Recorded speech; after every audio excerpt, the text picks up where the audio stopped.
Hello? I have just one question for you. Are you ready? Am I ready for what? Who's this? Are you ready for this Sunday night when WWE champ John Cena defends his title in the WWE Super Slam? Sorry, no, there is not any chance in hell that we're ever going to have wrestling in this house again. But thank you, but no. Have a good day.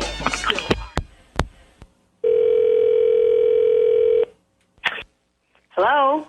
And goodbye to anyone standing in John Cena's way when he takes on 6 men in a steel cage shoots and ladders match at WWE Super. Sir, you guys just called me, and as I mentioned before, we're not ordering this, so please stop calling my house.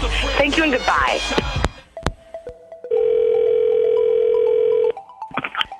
Hello? Hi, can I speak to Champ? Who? Champ? Is Champ there? Who is Champ? That question will be answered this Sunday night.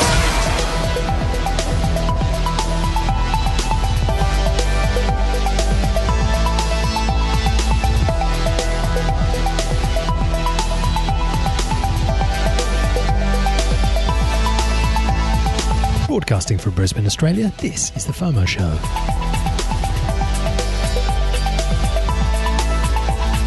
I'm Matt. And I'm Joe. And this is a fortnightly podcast where we talk about the exciting ideas changing the world today and what might change the world tomorrow. We'll help you stay across what's going on so you don't get the fear of missing out. You can find us at FOMO.show or by searching for The FOMO Show on your platform of choice. As always, everything's in the show notes. You can find links to the stuff we talk about and timestamps to the relevant bits so you can always skip ahead or find it later. Now, this episode, we're kind of circling back to some old territory and looking at it in a new light. So we've been missing out on the crypto startups that have been raising money over the last couple of months. And when you look at the list, it tells you that there's a pretty crazy future in blockchain technology. And it really is a sleeping giant in a lot of ways. Yeah, so we're going to take a look at the companies who've raised millions from venture capital firms over the last couple of years. There are some familiar names, but there's no doubt that these companies, they're gunning to solve real-world problems on the back of the crypto revolution.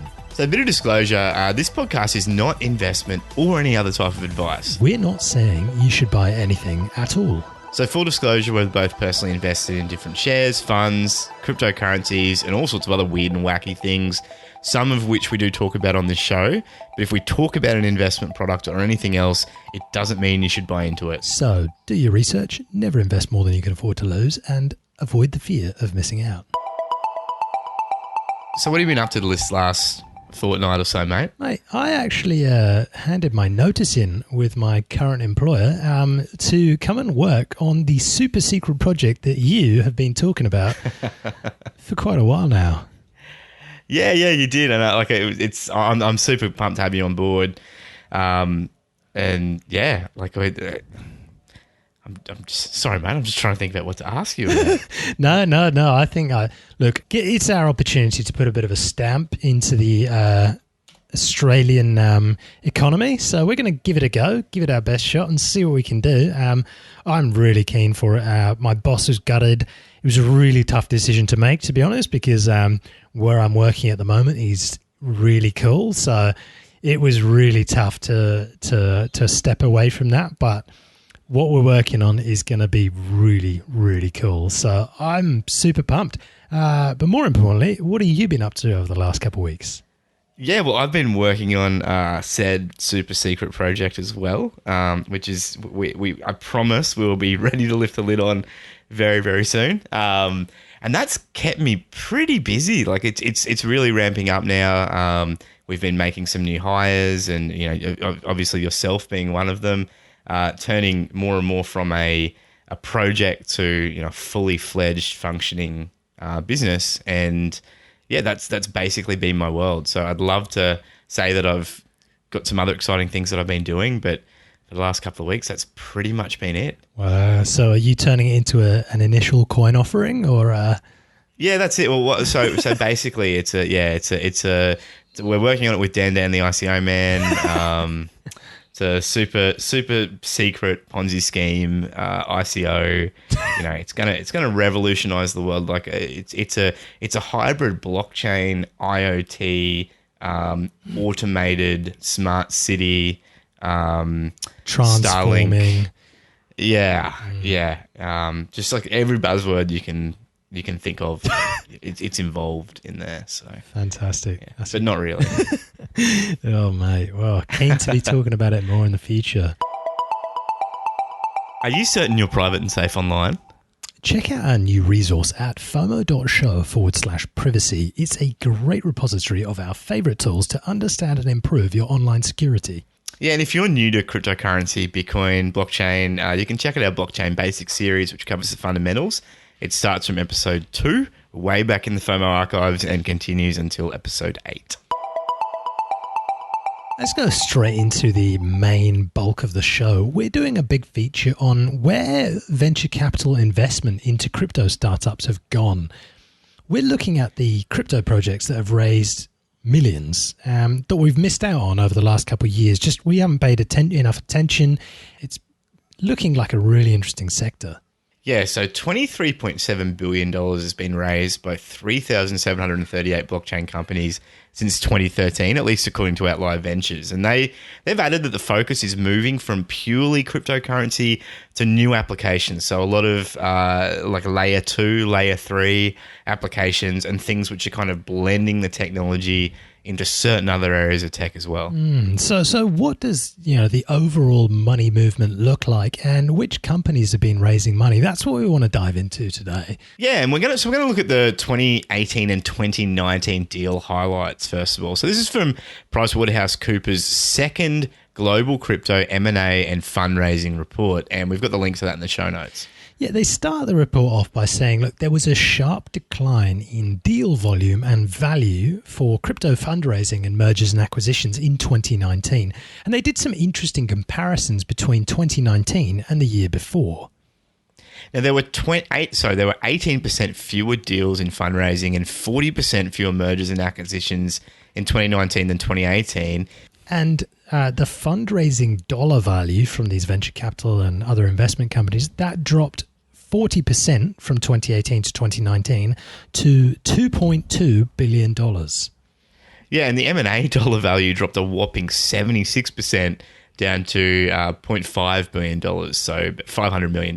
Yeah, and as the authors wrote, the crypto winter continued. Yeah, so overall the money moved towards solutions like compliance and regulation, payments and wallets, and away from core blockchain infrastructure. So there was less focus on the core infrastructure, which is what we really saw in, you remember back to the heyday of late 2017, early 2018, that's when all the big core infrastructure was being funded, and you had projects like EOS, Cosmos, Tezos, all these different, there was 1,000 other ones, all these different platforms, and it seemed like the market has definitely shifted away from that, and there's probably been less of a view that a lot of those platforms are going to have success, and more of a view towards, okay, we've got this ecosystem already, there's clear market winners, let's go after companies and solutions which are kind of building on that infrastructure, or at least harnessing it in some way. Yeah, and that's exactly right. And as some of the older,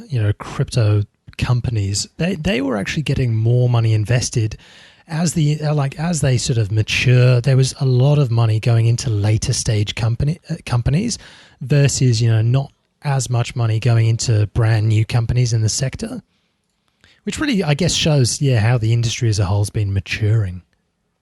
Yeah, and there was definitely a consolidation as well from what that was showing. It was showing that basically the incumbents were driving the most activity. So 9 out of 10 of the top deals within the space in 2019 were strategic in nature, and they were driven by other crypto companies or crypto-focused funds. So there was kind of this consolidation effect going on everywhere, which you see in most industries. We saw it in the after the dot-com boom. For example, a lot of people kind of fell away. There were clear winners and losers, and then those clear winners moved into consolidation phase. So Asia Pacific and Europe, they've seen more crypto investment money come their way, and the US saw a decline as a percentage of worldwide deals. But the US firms are still in the lead. Yeah, so running down the list, first of all, Robinhood took on $373 million worth of investment. The lead investor was DST Capital, and they're really I guess you'd probably say they're the world leader, Joe, in low fee or no fee share trading, but they're now moving into the crypto space as well. Yeah, absolutely. And then you got Ripple following closely behind. So they raised $200 million. So this is companies who raised money in 2019.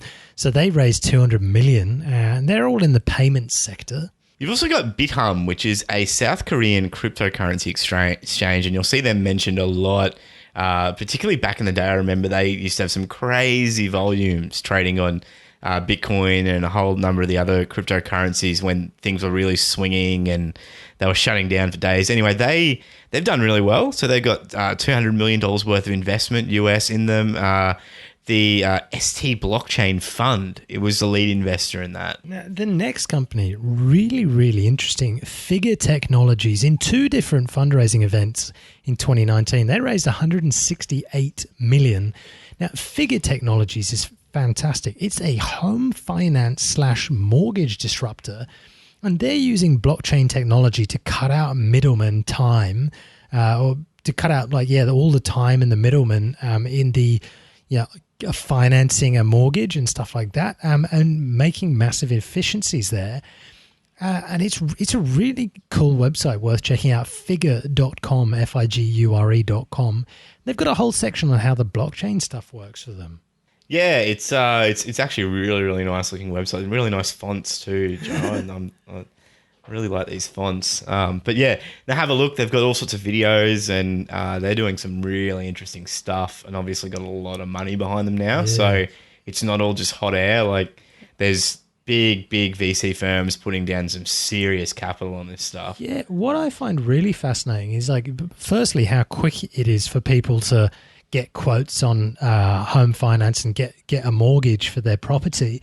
But also, Figure basically takes the days or the last sort of time's worth of home mortgages, and then they wrap them into a pool, and then allow investors to buy sort of a pool of mortgages, which is a really interesting way of using technology to really sort of open up the financing for home mortgages and allow investors to back it. Yeah. If that's it sounds like there's appetite out there for that kind of risk profile too. So there's some serious money going into that, and yeah, if they can do it, it's probably not what I'd be wanting to invest in, but there's definitely a lot of people that do, and it seems that they're offering an end-to-end offering in that market as well. They're effectively meeting people on the retail side. They're also meeting people on the investor side. So definitely go check it out. I personally, I think I need to do more research into it as well, because they're a bit of a dark horse. I'd never really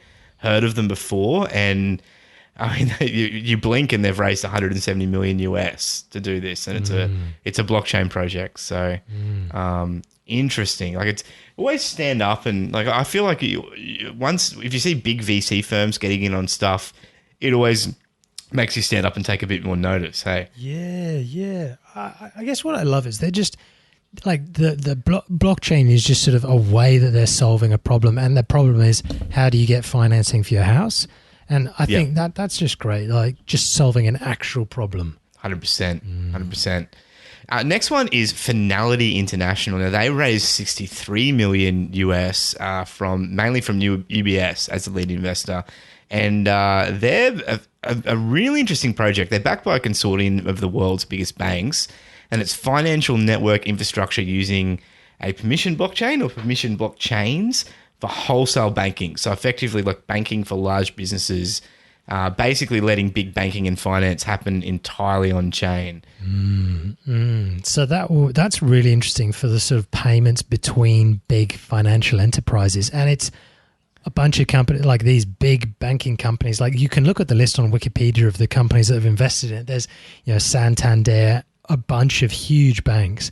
They're in on it. And yeah, it's pretty crazy. Now, does it seems somewhat similar to what the Ripple guys are trying to do as well. Yeah, except they're facing it more towards the large business side, aren't they? Yeah. Yeah, banking, between banks, yeah. But Yeah. the next one on this list, this is absolutely been my favorite thus far. Partially because Peter Thiel, who's one of the PayPal founders, got it. He invested in it alongside a few other venture companies. It's called Layer One, and they raised $50 million. Yeah, and this is just like a sexy, sexy project. Like, stop what you're doing right now, go in the show notes, click on the Layer One link, and pull up their website because, like, this website, it just feels like it just like I just want to. I don't know. Like, it feels like the truffle smorgasbord, you know, with like fine veal of Bitcoin websites. Like, it's got this like purple tinge, like almost like a velvet kind of purple thing going on. Big, and like it just, and like literally you open up the page and it just says building Bitcoin batteries. It is crazy. So what they've described themselves as doing is turnkey, fully integrated Bitcoin mining data centers. They look like shipping containers from the imagery on the website. And they have, what I find fascinating is they have this patent pending cooling system. Basically, they're trying to solve problems in the energy market by owning the entire mining process, by having these fully integrated, Bitcoin mining data centers. And they're also wanting to produce ASICs, so Bitcoin mining equipment, as well as doing this cooling stuff. And it looks like what they're doing is they're plugging it into the energy grid. When there's plenty of energy, what they're doing is they're mining Bitcoin with it, and it looks like they're batteries as well, so that they're storing energy to feed back into the grid when the grid needs more energy, which it's just the right balance of incentives, if you ask me. Yeah, and they're almost tackling that whole idea that Bitcoin just uses power and it's inefficient and it's contributing to like global warming or whatever, like that really like narrow vacuum view of what Bitcoin does. And they're kind of owning that, and they're kind of flipping on its head and saying, well, what we'll do is we'll build super efficient, self-contained mining data centers. They themselves, they say they're the world's most efficient converter of watts to Bitcoins.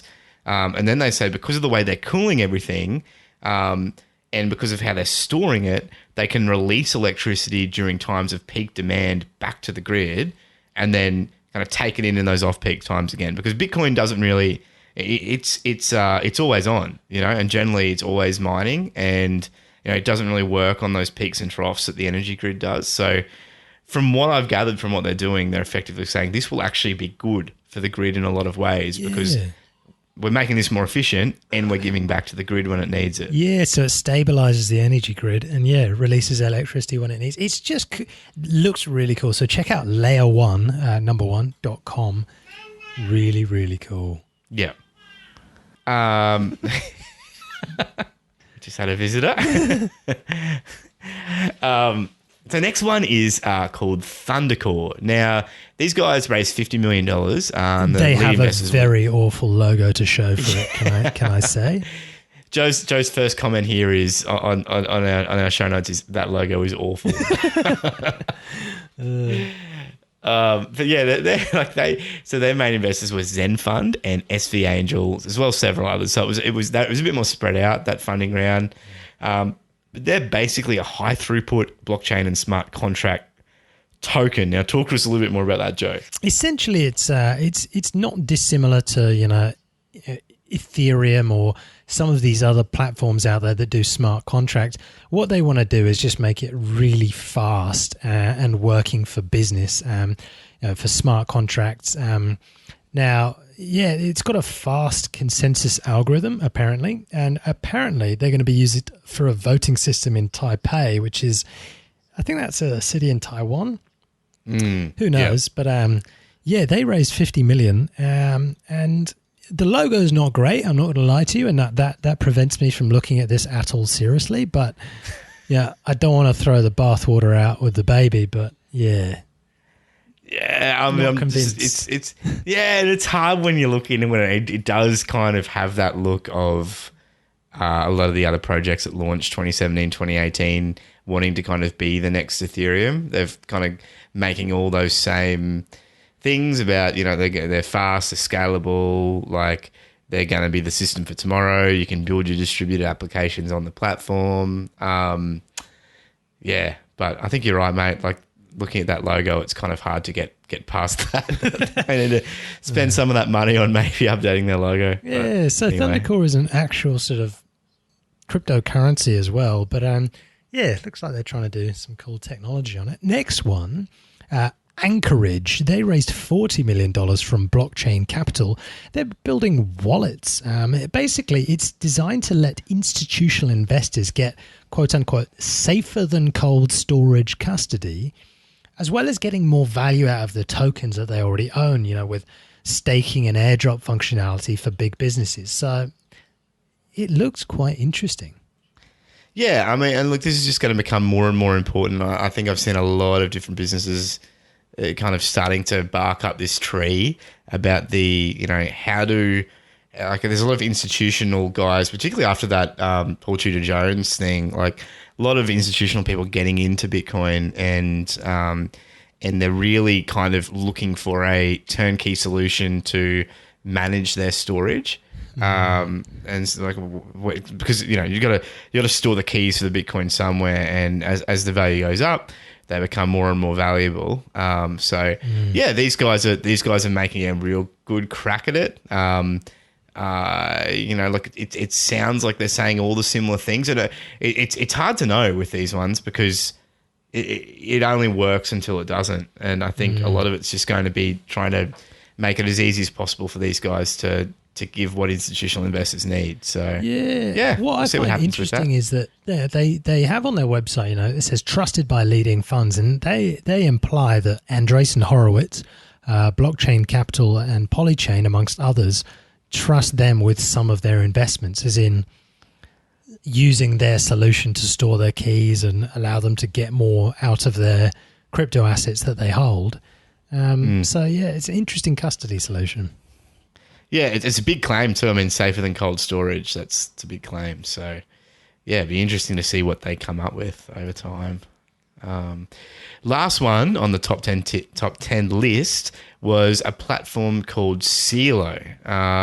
And the page reads a little bit like they're a cult. Yeah, they describe themselves as, you know, a new story in finance or savings, and they describe themselves as this open platform that makes financial tools accessible to anybody who's got a mobile phone.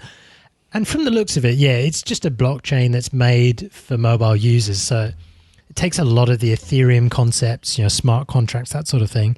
And it looks like they're trying to make it work on really low-powered phones, at a guess, so that I guess that they can bring blockchain to the unbanked. Yeah. It's hard. Like I personally find it hard to take a lot of this stuff seriously when they start, you know, like basically they're spinning up their own token, and like it's, I mean, I think they've probably made an interesting decision, which, you know, is probably kind of wise to use a US dollar backed coin on this one as kind of like their base layer.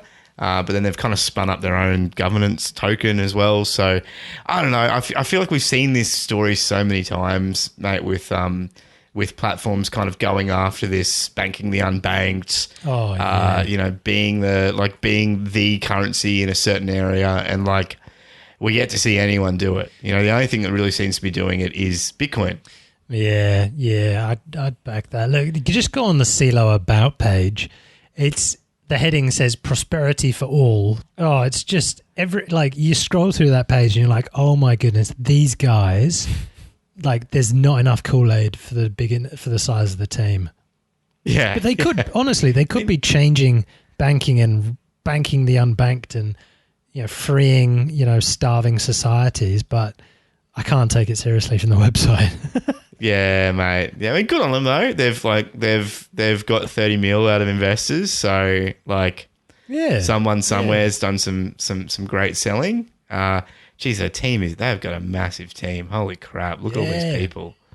Oh, wow. Well, there you go. So we know where that 30 mil's going by its website.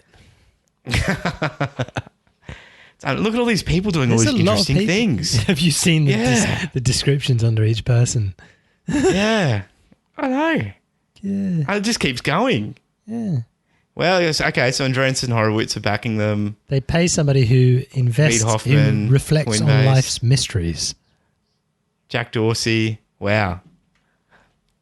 They've been busy. Huh. Okay. Yeah, so Well, they're probably changing the world. yeah, I mean, look, like, you know, here we are on this podcast talking about this stuff, but some very rich and successful people have backed them. So who knows? Who knows? Maybe they'll surprise us.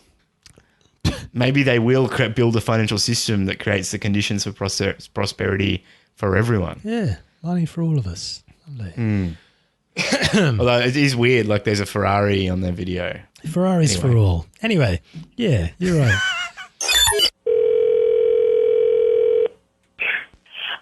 I swear to Jesus, if this is those wrestling again. Okay, good morning. Hi, I'm just calling this morning to ask if you're a supporter of the United States military. Oh my God, I apologize. We've been getting calls all morning. I apologize. And yes, Fantastic. Yes, I am. Great. Are you a supporter of the Marine Corps? yes, absolutely. Good. Absolutely. Great, because a former decorated member of the United States Marine Corps needs your support. And his name is John Cena. He's gonna get in the ring and put boots to asses this Are you weekend. kidding me right now? WWE Are you kidding me right now? I can't even handle this. I cannot handle this. Available right now at a low price of only $39.99. I can't believe you're still calling me. I'm about to lose my 2020 deals so far. Yeah, so from cryptoweekly.co, which is a website that charges for a full list of crypto fundraising data, but it does show the last few months for free, we've got some of the big 2020 deals so far. Just wanted to highlight a couple of them. One of them is called Near, which is near.org. It's a Near protocol. They raised $21 million this year. And what they're building is basically a developer-friendly blockchain. So it's for developers and just a really easy way to build decentralized applications in what they allege is minutes. Yeah, wow. Yeah, and it's interesting. Definitely have a look at the website because they kind of talk about why people should build on Near as opposed to everyone else. And like it sounds like they're talking about CryptoKitties. They're talking about a lot of the lessons they've learned from Ethereum. But it does look like it is their own blockchain, isn't it? Like it's a Near blockchain. Yeah, it is. So Yeah. it looks like to me it's the equivalent of DigitalOcean if you're into web hosting, which is really hosting made for developers. And this looks like the same sort of thing, but blockchain made for developers. So it looks like it's got extensive documentation, and they're really focused around it, helping people build things for a blockchain quickly. So I thought it was quite interesting, worth flagging. 21 million that they've raised, so not insignificant. Yeah, and they've got sharding and they've got a whole bunch of other stuff kind of pushed into this. So, I mean, look, mate, a lot of the time I see these kinds of projects and I really think like it's going after the Ethereum side. It's going after the because the thing Ethereum's done really well is kind of capture developers' imagination, make it so that developers can develop stuff on like an open platform with money and programming on that same platform, So I mean that's the beauty of Ethereum is that you've got like a token which has some value, and you can program that token directly on the platform through the smart contracts and kind of put that out into the world as a program. And it seems like there's more and more of these projects that are coming out now, like Near. Like a couple of the others we covered before, where it's basically a bunch of developers who've said Ethereum's not doing what we want it to do. It's not where we want it to be, but we do want to build stuff on a platform like Ethereum. So they're doing this kind of stuff. I mean, this seems like it is a far superior platform to Ethereum with what it does. But I guess the big question is with all this stuff, like we just won't know how useful it's going to be as a public blockchain for years. Yeah. Because I mean we've seen that with EOS, we've seen that with a whole bunch of those earlier blockchains that like they started out with a whole bunch of promise, but unless people actively use it and really engage with it and it gains traction, it kind of goes on for a year or two and then developers start leaving. They go other places. They may go to the near version 2, like whatever the next big Bakkt project is. And I guess we're yet to see anything really put down roots and have people use it a lot. Ethereum's probably the closest we've got to that in that space. And yeah, I'm really I just want to see a few more projects like this that are building on the kind of doing this but tethered to the Bitcoin chain. I feel like if they could achieve that and they could have the token that they're using be something which is unarguably has value. Like Bitcoin, Ethereum's kind of there, but if you're using Bitcoin, then it's very hard for people to say, oh, well, your token, the problem with this is your token will be worthless in 4 years. Yep. And if people start doing that, I just love to see someone really try and take that head on, like a project like this. I just feel like that would have some utility straight away. Because the big issue with something like Nia and a whole bunch of the other ones is you've got to trust that their token is going to retain its value, don't you? Yeah, and that's always the big ask for enterprises that want to use it. So, anyway, Very bit of a well tangent, said. but No, couldn't agree more, man. And that sort of ties into the next sort of level. So you look at all these tokens and different projects and guys that are raising money. Let's look at the most well-funded blockchain companies, the companies that have raised the most investment money. And this is coming thanks to some data from CB Insights, which is a big business stats company. And they've put a list of just the top, 7, 8 companies, which are backed by venture capital investment. So let's go through that list. It's sort of the usual suspects in a way. yeah, right at the top, you've got the most well-known exchange, which is Coinbase. Now, they've disclosed that they're funding, they've taken on funding of $539 million over the last couple of years.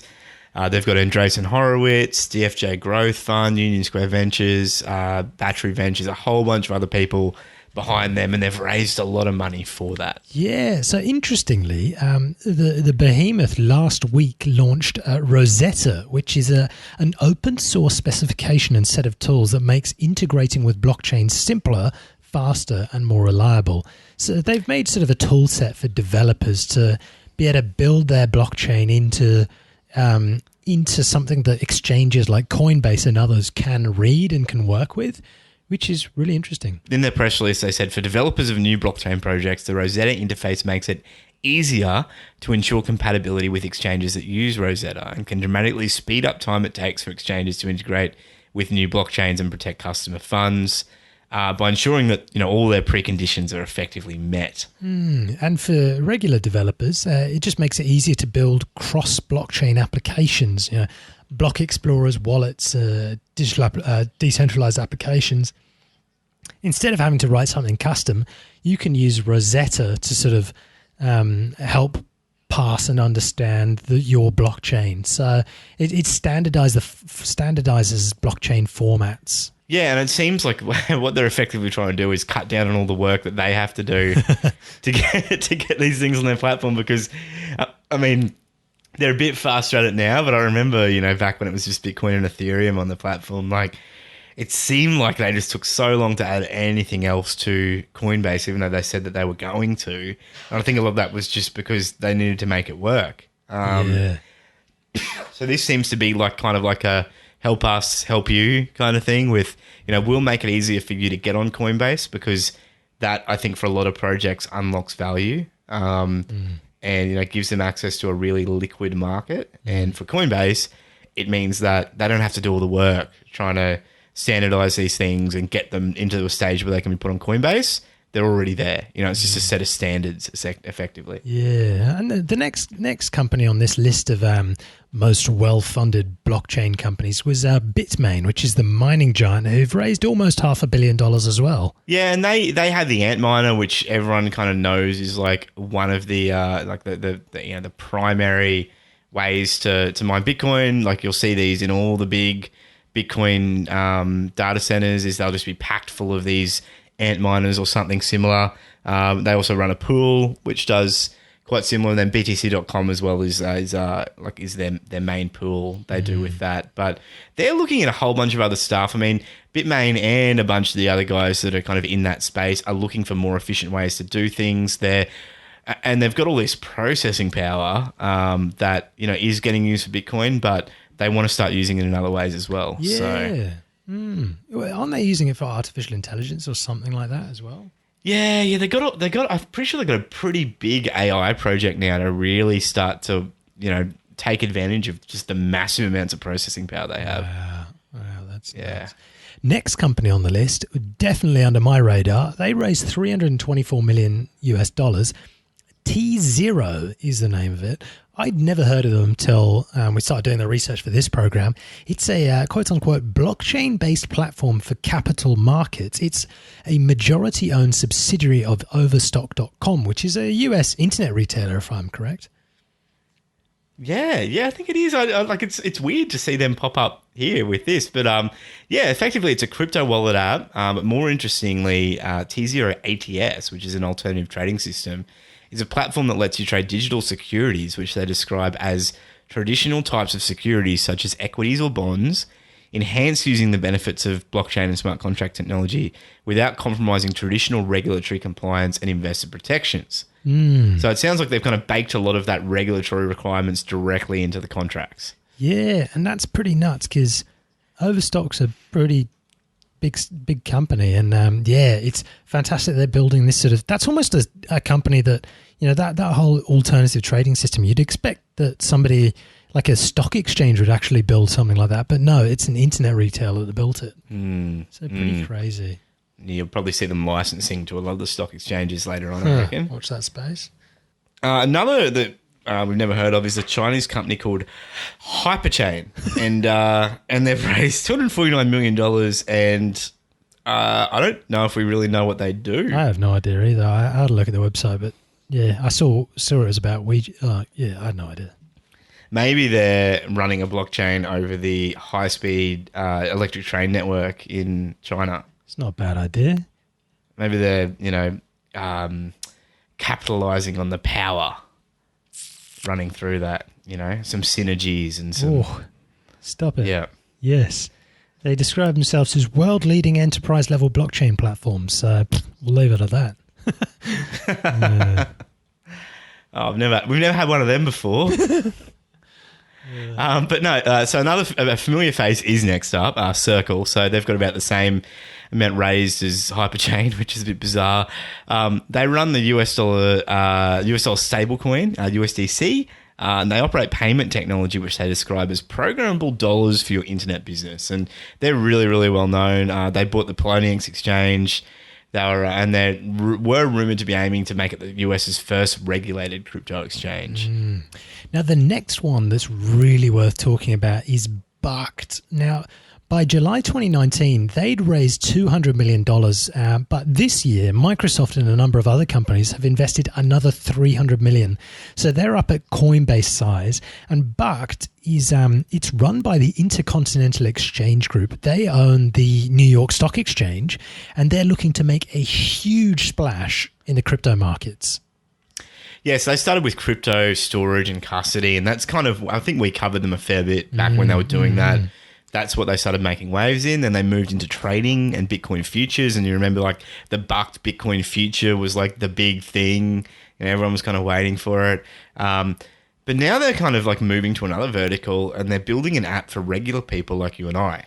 Yeah, so it's made for storing your crypto assets in one place. So they want this app that you can put all of your cryptocurrency on. And it's sort of an app that's built by the New York Stock Exchange and Bakkt. And it's, so store all your crypto assets in one place. They want to make it really easy to buy things at shops, making payments and things like that, as well as earning, spending, and converting loyalty points. Now, I think I read on their website that that Starbucks is one of their big first partners. So you're going to be able to build your Starbucks loyalty points and spend those through this app. And this is owned by the New York Stock Exchange's parent company. They've had a huge amount of investment.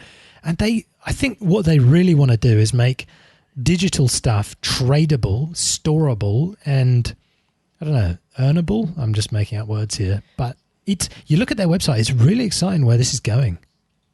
Yeah. It seems like they're trying to build that one-stop shop, end-to-end app for the entire crypto space, which we don't have. Like, and I think they're completely right that there's a massive opportunity there for someone to kind of offer enough services really, really well that they can almost build the behemoth that like everyone kind of starts using the app. Like we pay, like the We ecosystem in China is the perfect example, you know, like they built it off the back of a chat app and a pay app, and now it's kind of, you know, it's in everything. Yeah. And it looks like they're trying to aim towards a similar thing with digital currencies. They're betting on the fact that Bitcoin is here to stay. More and more people are going to be jumping on it, and they're building the ecosystem around that kind of stuff. Yeah, and it makes me think, because I've got an American Express card, so you know I build up my American Express points, but those points could very easily be integrated with Bakkt, so that I could trade my Amex points with more things. So it's probably going to add more interoperability between loyalty points for your supermarket and other businesses. So it's really that sort of, what would you call it?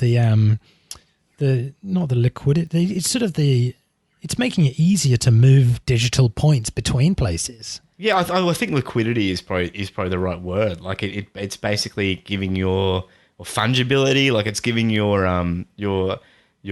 token points, taking them out of like a closed off ecosystem and kind of almost floating them on a market. And I mean that would actually be really, really interesting to kind of have a market for those kinds of point systems, because you'd actually see what they're really worth. You know, like you'd have there's nothing shines a light on these kinds of things like a free market, you know, and you might work out that, oh, actually my Amex points aren't worth as much as I thought they were, as opposed to, you know, my Singapore Airlines points or whatever. Who knows? But like, I think they've just been really smart. Like they've started with the custody, they've done the futures. They're obviously big on Bitcoin, and it seems like they're shaping it up to kind of be the backbone of their app, which I'm a massive fan of. Like, and I think you're right. This ties exactly into what we were talking about before, which is kind of building off that pre-existing ecosystem. And I think they're doing it the right way. I really do. So I really wonder if what you were saying there about, you know, finding out how much your air miles are worth, but maybe I could trade my, you know, Starbucks points, if I had Starbucks points, for, you know, American Express air miles or Qantas points or whatever it would be. Seems really cool. It does give me the creeps though, the idea that I would store things on an app that's owned by sort of that's created by the New York Stock Exchange and has all that regulation built in, but it's what they're building is really, really exciting. Second to last is Bitfury, which is another mining beast. They're quite similar to Bitmain. They do all sorts of other stuff around the traps. $170 million that they've disclosed as having been funded, and they're based in the Netherlands, today I learned. Yeah, okay. Oh, that makes sense. It's nice. It's kind of cold up there. You know? Like, yeah. Good for them. Love me a bit of Dutch. It's great. Yeah, and the last one on this list is Sorry. Oh, mate, here we go. The last one on this list is Dfinity. Their aim is to develop a decentralized, quote-unquote, internet computer that will become the Cloud 3.0. So, okay. Yeah. So they raised 61 mil from Andreessen Horowitz and Polychain Capital in February 2018, and they got another 102 mil later on in mid 2018. So they've raised a lot of money. Yeah, they have a very cool website. They've very good marketing team on board, so good on them. But they claim that transactions on their network are finalized in 3 to 5 seconds. And they definitely explain it a lot better than somebody like EOS does, which really disappoints me. But it looks kind of cool, but I have no idea how good it is. But yeah, they raised a fair amount of cash. Yeah, good on them. And they are focusing on, like, there is some interesting things that they're focusing on, which like I think isn't just a whole bunch of hot air. Like they're talking about the fact that like data centers are key to this, and I've just opened up a page on their website going into basically the way that data center operators can integrate themselves into the ecosystem, and so it looks like they're trying to use a lot of existing infrastructure to lay down the rails for this next infrastructure. So yeah, I think like I like just looking at this, I think I need to do a bit more reading on Dfinity, because I remember seeing that they were funded far back in the day. I don't think the vision was as fleshed out as this. Like I feel like they've definitely gone through some serious refining to kind of get to this point where they're talking about internet computer. I don't even remember internet computer being originally part of their pitch way back in the day. But there's a lot of content here. So yeah, if you're interested in looking at what they're doing, because they've obviously got a lot of money behind them, jump on the Dfinity site and have a look. Yeah. So summarizing this whole piece, I guess there's been a huge amount of money raised, and when we talk about the billions that have been raised just from these companies that we've talked about this episode, I mean, what really excites me is the three standout ones for me are Figure.com, where it's just basically making the home finance mortgage sort of application and refinancing process using blockchain to make that easier. That I think is awesome. That's the top, like one of the top ones for me. Next one is Layer 1, that with the really cool website, Bitcoin batteries as they dub it, full size, like these sort of fully, integrated Swiss Army life Bitcoin batteries and mining centers that plug into the grid. And then I guess Bakkt is the third one that really sticks out to me. They're just built by the New York Stock Exchange, and they're trying to make all your digital points and stuff usable and tradable. And it just shows that it's not necessarily just Bitcoin that's the only thing that's around. There's a lot of moves in this sector. Yeah, and look, I guess the takeaway from all of this is that the space, there's still a lot going on in the space. And I think the last couple of years of crypto winter, as one of those sites called it, has probably been really good in like cutting away a lot of people that were just kind of in it for the money or thought the tech was cool, but weren't really committed. And I think a lot of the people who are still in the space now are super passionate. They've had a number of years to think about like where this space is actually going, where they're going to be able to provide value, maybe where they need to pivot, which I think is like, that's what's fascinating me about looking at Dfinity now in particular, because I just remember looking at a lot of this stuff back in the day, and like it didn't really stand out to me as something that was that different to what everyone else is doing. But looking at what they're doing now, like there's a couple more years of learning kind of tacked onto that, and they've had time to work out what works, what doesn't, maybe where they want to focus. And it seems like a lot of these, like we were saying earlier, a lot of these projects are shifting from core network. There's still a couple there, like Thundercore. But like, so people are still making a shot at that, but I think that ship's probably sailed, and it looks like a lot more are working out how they fit within the ecosystem in the same way that a lot of companies have worked out how they fit in a post.com bubble boom, where you've got like the big guys like Google, Facebook, Microsoft, Amazon, and then you've got all these other companies that operate in all these other like niche verticals. But they're leveraging off a lot of the infrastructure that's already in place, and leveraging off kind of like standing on the shoulders of giants. And like it looks like that's the way the industry is heading. A lot of these companies now, they're not dealing with base layer. And Bakkt is like the perfect example that you highlighted there, mate. Like they're taking the existing asset, like the Bitcoin asset, and I think they're dealing with a couple other crypto assets as well. And they're building just all these things around it, like they're kind of making all these extra services around that base layer. And it seems like that's where the VC money is going as well. Like looking at that list, that seems like the venture capital, and Andreessen Horowitz are all over this thing. And it seems like they've had a couple of years to post the big ICO boom post 2018, after everything kind of like fell off, to think about what they actually want to be investing in and where they want to be putting their money and where the space is going. And I think that's great, and I think it's just showing that that the space is maturing. People are working out what works and then what doesn't work. And yeah, I'm really interested to see where some of these projects go. Well said. Couldn't have wrapped it up better myself. Awesome.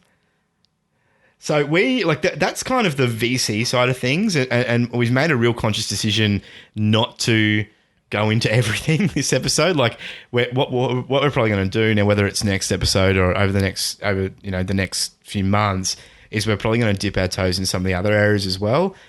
We have touched on a few of those core networking projects, but it would probably be good to check in on those. We'll probably do that one episode. So look at how is projects like EOS, Cardano, Tezos, Telegram, and like some of the newer projects as well. I mean, I remember we covered Tendermint Cosmos like way back, like a couple of years ago.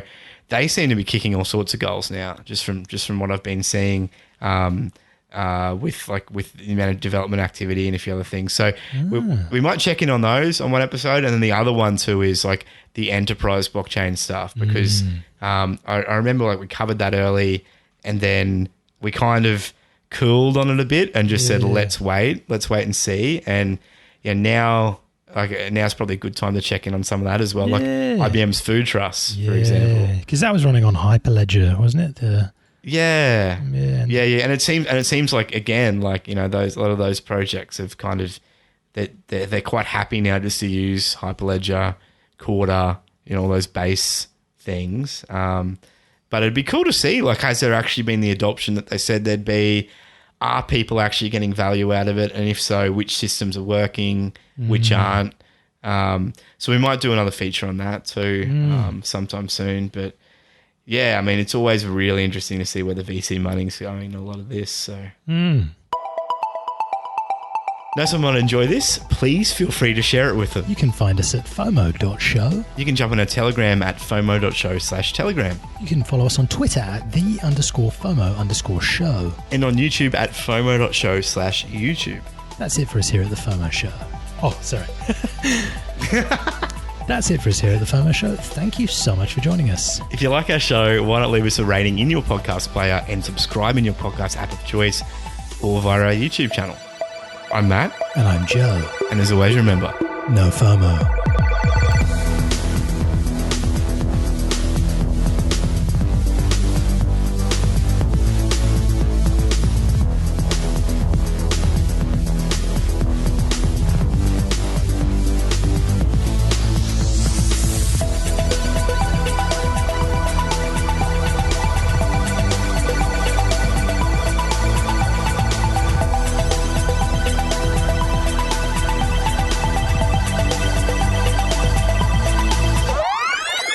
Like, that was really, really good. Yeah, mate. So many cool just those little ones. That layer one, it was so worth it just for layer one. Figure Fnality, I figure, is just going to be one of those ones that sits in the background and just connects all the banks and we never hear about it.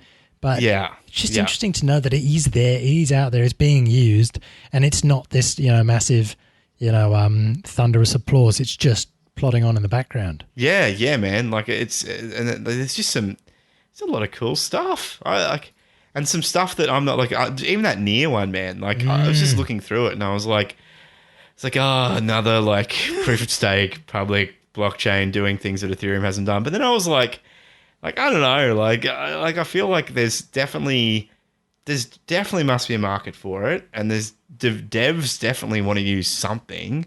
I don't know. I just wish I saw more of like, let's quit this obsession with like having our own token that's like kind of just independently floating on the market. Why don't we just use Bitcoin, because it's like it is the reserve currency of crypto, and it's only going to become more so, and then build all the cool stuff around that, and then it's like you can have the best of both. And I don't know. I feel like that's where we're going to get to. It's just it seems like everyone still wants to kind of have their own token at the moment. Oh, bless you. Oh, thanks, Wow, mate. that was. But yeah, it was just super interesting seeing that. Oh, mate, you had too much on your mind. You just had to sneeze it out. Mate, lovely. But yeah, layer 1 looks so cool. Oh, mate, it does. That website is just sick. Makes up for Thundercore's absolute, car crash of a logo. Have you got a beverage in your? I've got some water. Lovely, good. That's all I had a coffee earlier. I went for a run this morning. Yeah. Yeah, it was great. Like, just got out there, kind of, just because I hadn't exercised much in the last month or two, and I feel like it really does affect my performance. Like, it really, like, I just don't, not as focused, don't get as much done. So I was just kind of fed up this morning. Like, it was cold, it was foggy, and I was like, you know what? It's the perfect time to go out running when I don't feel like it. So yes, Goggins. it was good. Lovely. It was Good. Yeah. Oh, awesome, mate. Awesome. So yeah, mate. So I'm just making healthy choices today, drinking water. Oh, Yeah. good on it's you. good. Good on you. Well, my How about you? my energy You got a drink is a tropical guava energy drink. Ooh. It's by Is that a Rockstar one? you know. Yes. That's my favorite one, man. That's the only I've only had a few energy drinks last few years. Yeah. They've all been tropical guava Rockstars. Oh, mate, can't go wrong, can you? So why fix what's not broken? You know, you don't have to reinvent the wheel. Bien. You've got the perfect energy drink. Just leave it at that. Just let it be. So how far into the tropical guava are you? Oh, I did down like half of it before I came on, just so I sort of perked myself up a bit. So Okay. I'm feeling semi-perked. It's like how you've got like underwhelmed and overwhelmed, like right in the middle is you're just whelmed. Oh, mate, that's beautiful. That's absolutely beautiful. I just wish people use that kind of stuff more. Oh, mate, that's such a good call, though. Like, there is whelmed. No one's ever been whelmed until today. I've never heard someone use that. I've only heard overwhelmed and underwhelmed. Yeah, well, you've got all these terms. I feel like there's a bunch around where there's even some around where you've got like the conjunction. Is it the conjunction or the pre, whatever it is, at the front or at the back of the word? Yeah. But the actual word you don't use in English anymore. Like it's kind of slipped out of usage. So, like you're however it was reclaiming the originally- language. Yeah, Good on you know, you. yeah, You're like a museum archivist. yeah, exactly. Like an archaeologist digging up city foundations. You know.